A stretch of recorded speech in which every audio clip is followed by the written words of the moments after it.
Many problems that human beings are suffering is simply because we have lost that awareness as to how to be in sync with the many forces. If you become in rhythm with life, you will also wake up somewhere after 3 a.m. At that time, if you sit up and do whatever process you have been initiated for, it will bear maximum fruit.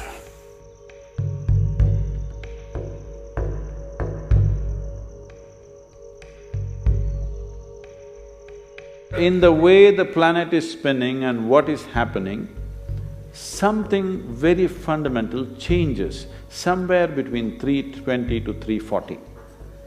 This is called Brahma Muhurtam. This is relevant only up to 33 degrees latitude. Your system, human system, functions in a certain way. It is a possibility. So, there has been an awareness about making use of this possibility.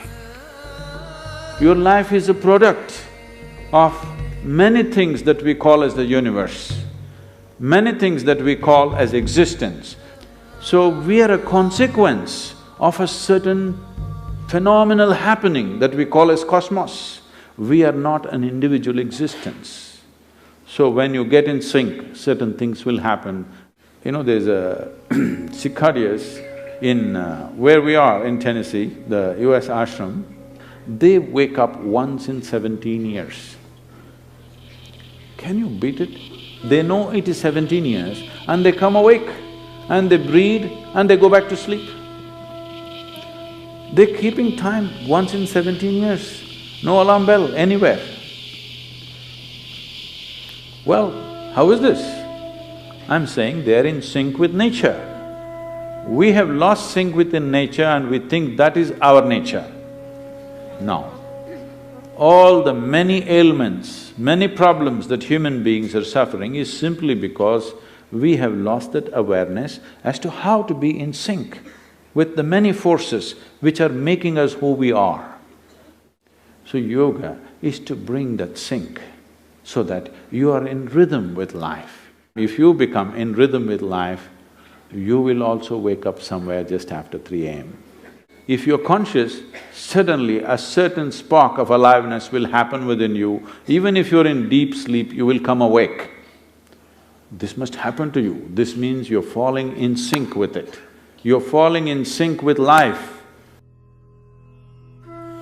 So what should I do? Should I meditate? Should I do a kriya? Doesn't matter what. You must do a process for which you have been initiated for.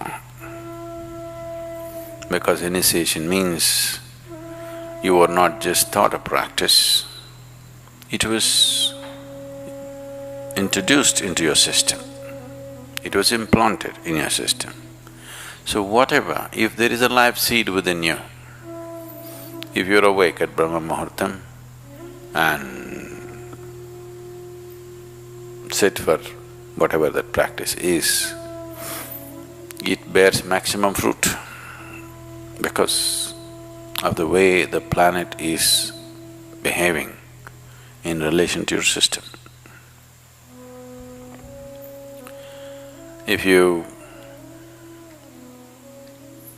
become aware in a certain way, a certain level of awareness is achieved within you, you will see, you will simply know when that time is. If you go to bed at the right time, you don't have to look at your watch. You will always know when it is 3:40,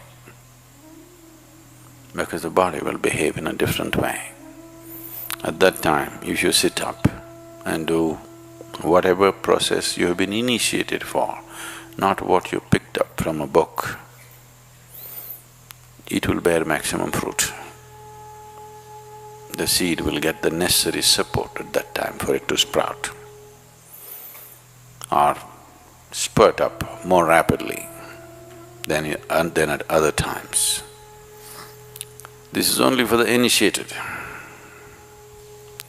If you're not initiated, you're a book yogi, then 3:40, 6:40, 7:40, not so much of a difference. Sandhya kalas are more important for such people. Sandhya means 20 minutes before sunrise, 20 minutes after sunrise, or 20 minutes before sunset and 20 minutes after sunset. The same goes for noon and midnight, but they're of a different nature. So these two twilights are better for the uninitiated. 3:40 is good for those